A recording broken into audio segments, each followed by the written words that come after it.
Training Republic of Korea airmen as the nucleus of a Korean Air Force is one of the prime jobs of our Air Force in Korea today.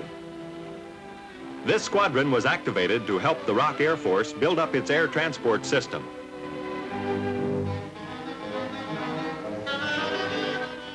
In the speeded-up project, maintenance men and pilots learn their jobs in just 16 weeks of intensive training.